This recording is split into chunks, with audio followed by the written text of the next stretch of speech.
বন্ধুরা, আজ আপনাদের শোনাব বিভূতিভূষণ বন্দ্যোপাধ্যায়ের বামা। আমার যখন 22-24 বছর বয়স, তখন নানা দেশ বেড়ানোর একটা কাজ জুটে গেল আমার অদৃষ্টে। তখন আমি দৈব ওষুধের মাদুলি বিক্রি করে বেড়াতুম। চুচরোর শচীশ কবিরাজের তরফ থেকে মাইনেও রাহা খরচ পেতুম। অল্প বয়সের প্রথম চাকরি খুব উৎসাহের সঙ্গে করতুম। আমাকে কাপড় চোপড় পরতে হতো সাধু সাত্ত্বিক বামনের মতো। ওটা ছিল ব্যবসায়ীর অঙ্গ।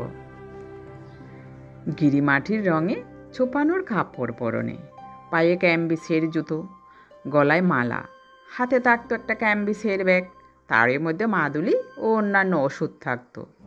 বছর 3 সেই চাকরি করি, তারপর শরীরে সইল না বলে ছেড়ে দিলুম। একবার যাচ্ছি বর্ধমান জেলার মেমারি স্টেশন থেকে মাকমপুর বলে একটা গ্রামে। এটা মাদুলি বিক্রির জন্যে নয়, মাকমপুরে শচীশ কবিরাজের শ্বশুরের বাড়ি।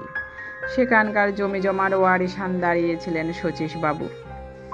শ্বশুরের ছেলেপুলে না থাকায় আমাকে পাঠিয়েছিলেন পৌষ কিস্তির সময় জমি জমার খাজনা যতটা পারি আদায় করে আনতে। কিন্তু তা হলেও পরনে আমার গেরুয়া কাপড়, হাতে মাদুলি ও ওষুধ ভরা ক্যাম্বিসের ব্যাগ ইত্যাদি সবই ছিল। যদি পথে ঘাটে কিছু বিক্রি হয়ে যায়, কমিশনটা তো আমি পাবো। কখনো এই অঞ্চলে যাইনি। মেমারি স্টেশনে নেমে বেলা 2টোর সময়ে হাঁটছি তো হেঁটেই চলেছি। পথ আর ফুরোই না। এক জায়গায় একটা ছোট বাজার পড়ল, সেখানে কিছু খেয়ে নিয়ে আবার পথ হাঁটি। গ্রামে গ্রামে ওষুধ বিক্রি করে বেশ কিছু রোজগারও করা গেল। দেরিও হলো বিশেষ করে সেই জন্যে। আর একটা বাজার পড়ল, সেখানে দোকানদারদের কাছে শুনলুম আমার গন্তব্যস্থানে পৌঁছতে অন্তত রাত 9টা বাজবে। কিন্তু সকলেই বললে সন্ধ্যের পরে আর গিয়ে আর পথ হাঁটবেন না ঠাকুরমশাই। এইসব দেশে ফাঁসুরে ডাকাতের বড় ভয়, বিদেশি দেখলে মেরে ধরে যথা সর্বস্ব কেড়ে নেয়।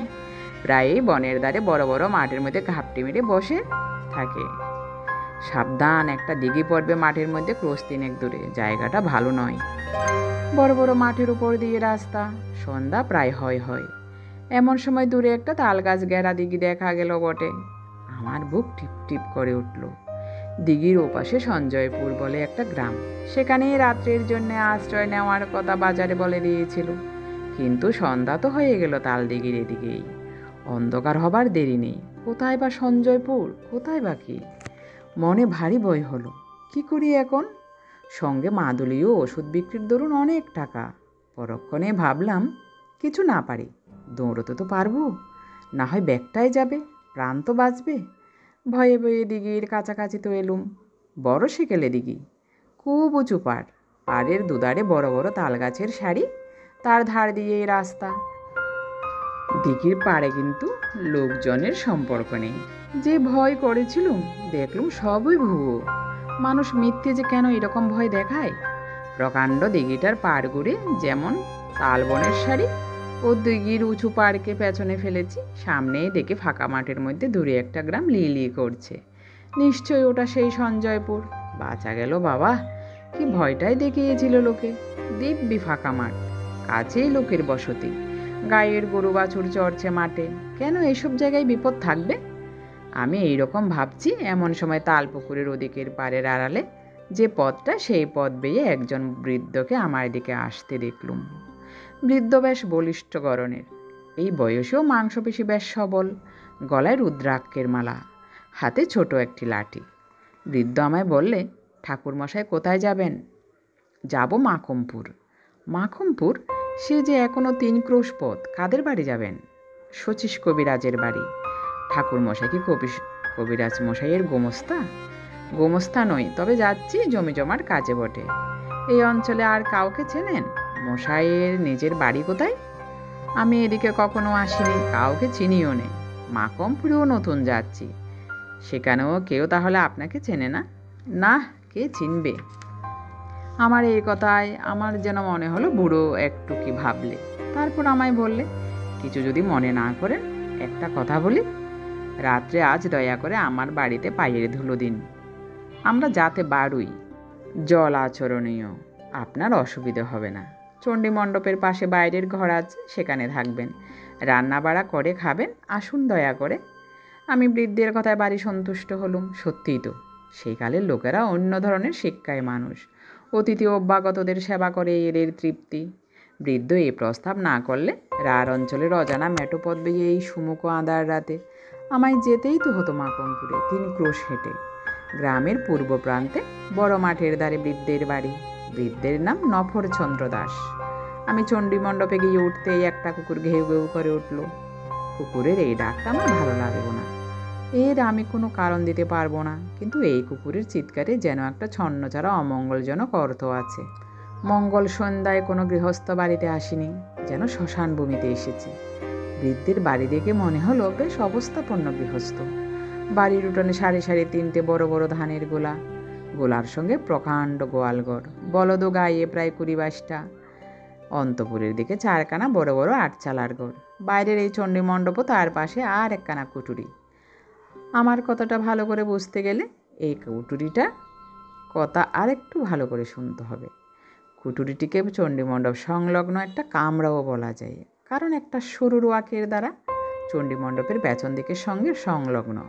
অথচ দৌড় বন্ধ করে দিলে বাইরের বাড়ির সঙ্গে এই সম্পর্ক চলে গিয়ে এটা ভেতর বাড়ির একখানা ঘরে সামিল হয়ে দাঁড়ায়। আমায় বাসা দেওয়া হলো এই কুটুরিতে। কুটুরির এক পাশে ছোট একটা চালা, সেখানে আমার রান্নার আয়োজন করে দিয়েছে। হাত মুখ ধুইয়ে সুস্থ হয়ে আমি বিশ্রাম করছি।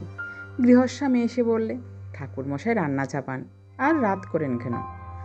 আমি রান্নাছালায় বসে রান্না চড়িয়ে দিতে যাচ্ছি, এমন সময় দেখি একটি বাড়ির বউ ভেতর থেকে এক গাছা ঝাঁটা হাতে এসে আমার রান্নাছালার সামনে দিয়ে ঢুকলো ও ঝাড় দিতে লাগলো। কুটুরির দরজা খোলা। আমি যেখানে বসে সেখান থেকে কুটুরিটার ভেতর দেখে দেখা যায়। আমি 2-1বার বিস্ময়ের সঙ্গে দেখলুম বউটি ঝাড় দিতে দিতে আমার দিকে চেয়ে চেয়ে দেখছে। 2-3বার বেশ ভালো করে লক্ষ্য করে মনে হলো বউটি ইচ্ছে করে আমার দিকে অমন করে চাইছে। আমি দস্তুর মতো অবাক হয়ে গেলুম। ব্যাপার কি? সম্পূর্ণ অপরিচিতা মেয়ে, পল্লীর গৃহস্থ বধূ, এমন ব্যবহার তো ভালো নয়। কি হাঙ্গামায় আবার পড়ে যাবো রে বাবা! কর্তাকে কাছে বসিয়ে রাতে রাতে গল্প করবো নাকি? এমন সময় বউটি ঝাড় শেষ করে চলে গেল, কিন্তু বোধ হয় 5 মিনিট পরে আবার এলো। দেখে মনে হলো সেই জন্য খুব ব্যস্ত, উদ্বিগ্ন, উত্তেজিত। এবারও সে কুটুরির মধ্যে ঢুকে এটা ওটা সরাতে লাগলো এবং আমার দিকে চাইতে লাগলো। তারপর হঠাৎ রান্নাচালার দরজায় এসে চকিত দৃষ্টিতে চারদিক চেয়ে কেউ নেই দেখে আমার দিকে আরও সরে এলো এবং নিচু স্বরে বললে, ঠাকুরমশাই, আপনি এখনই এখান থেকে পালান, না হলে আপনি ভয়ানক বিপদে পড়বেন। এরা ফাঁসুরে ডাকাত, রাতে আপনাকে মেরে ফেলবে। বলেই চট করে বাড়ির মধ্যে চলে গেল। শুনে তো আর আমি নেই, হাতের কুন্তি হাতেই রইল, সমস্ত শরীর দিয়ে যেন বিদ্যুৎ খেলে গেল, আর সারা হাত পা অবশ্য ঝিমঝিম করতে লাগলো। বলে কি, দিব্যি গেরস্ত বাড়ি গোলাপালা ঘর তোর ডাকাত কীরকম?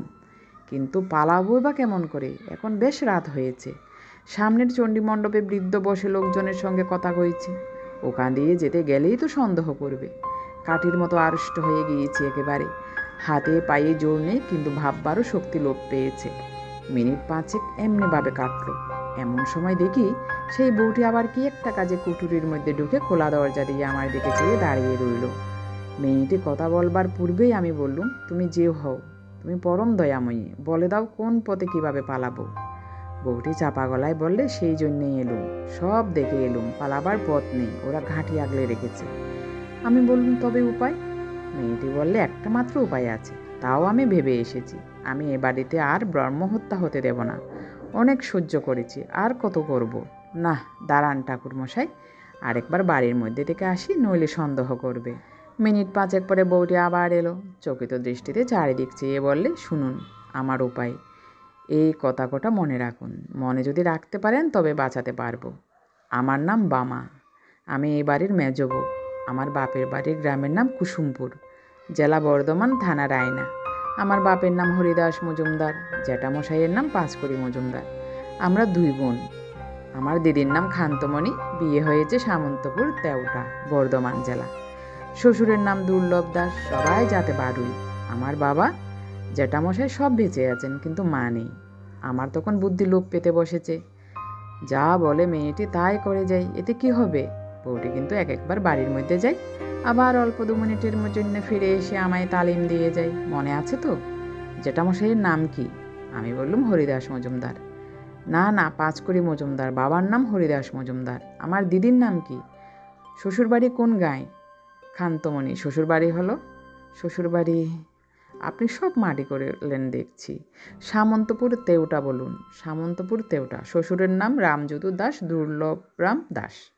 অবশেষে মিনিট 10-12-র মধ্যে আমার কাছে সব পরিষ্কার হয়ে এসেছে। বউটি বললে, রান্না খাওয়া করে নিন ঠাকুরমশাই, কোনো ভয় করবেন না। আমার বাপের বাড়ির নাম দাম যখন জানা হয়ে গেছে তখন আপনাকে বাঁচাতে পেরেছি।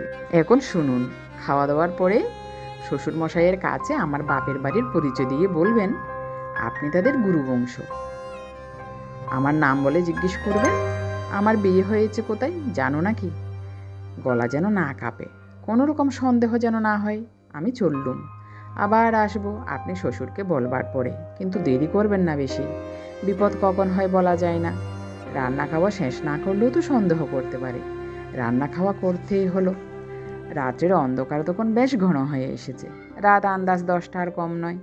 আহারাদির পর নিজের কুঠুরিতে বসেছি, আর আমার মনে হচ্ছে এ বাড়ির সবাই যেন খাড়াই রামদাতে শান দিচ্ছে আমার গলাটি কাটবার জন্যে।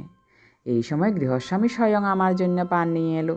বললে, কি ঠাকুরমশাই, আহারাদি হলো? এখন দিব্যি করে শুয়ে পড়ুন, মশারিটা টাঙিয়ে দিয়ে যাচ্ছি। রাত হয়েছে, আর দেরি করবেন না। আমি বললুম, হ্যাঁ, একটা কথা বলি।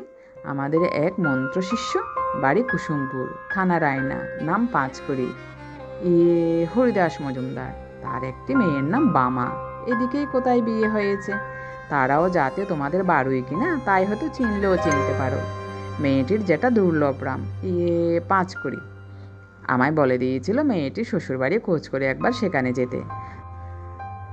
তা যখন এলু মেয়ে এদেশে, আমার কথা শুনে বৃদ্ধ যেন কেমন হয়ে গেল। আমার দিকে অবাক হয়ে চেয়ে বললে, কুসুমপুরের হরিদাস মজুমদার, বামা, আপনি তাদের চিনলেন কি করে? বামার কথা স্মরণ করে গলা না কাঁপিয়ে দৃঢ় স্বরে বললুম, আমি যে তাদের গুরুবংশ। আমার বাবার ওরা মন্ত্রশিষ্য কিনা। বৃদ্ধ তাড়াতাড়ি বললেন, বসুন, আমি আসছি। আমি একটা কুঠুরির মধ্যে বসে রইলুম। সন্দেহ ভয় তখনও কিছু যায়নি। আর এরা যে গুরুদেবকেই রেহাই দেবে তা কে বলেছে। কিছুক্ষণ পরে বৃদ্ধ ফিরে এলো। পেছনে পেছনে সেই বধূটি, আর একজন সন্ডামার্কা গোছের যুবক এবং একজন প্রৌঢ়া স্ত্রীলোক, সম্ভবত বৃদ্ধের স্ত্রী। বৃদ্ধ বললে, এই যে বামা ঠাকুরমশাই, আমারই মেজ ছেলের সঙ্গে এই আমার মেজ ছেলে শম্ভু। গড় করো সব, গড় করো। মেজ বৌমা, দেখো তো চিনতে পারো একে?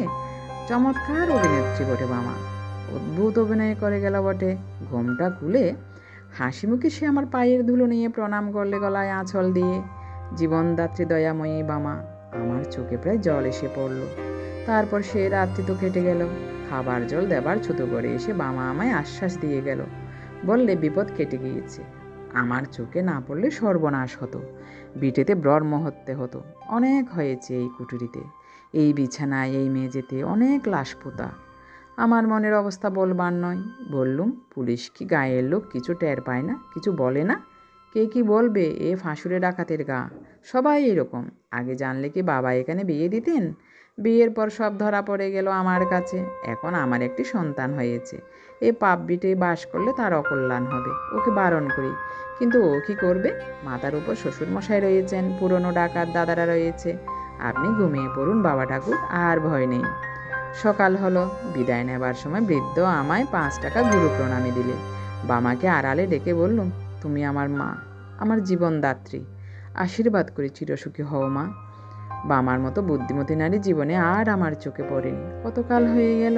এই বৃদ্ধ বয়সেও সে দয়াময়ী পল্লী বধূটির স্মৃতিতে আমার চোখে জল এসে পড়ে। শ্রদ্ধায় মন পূর্ণ হয়ে ওঠে।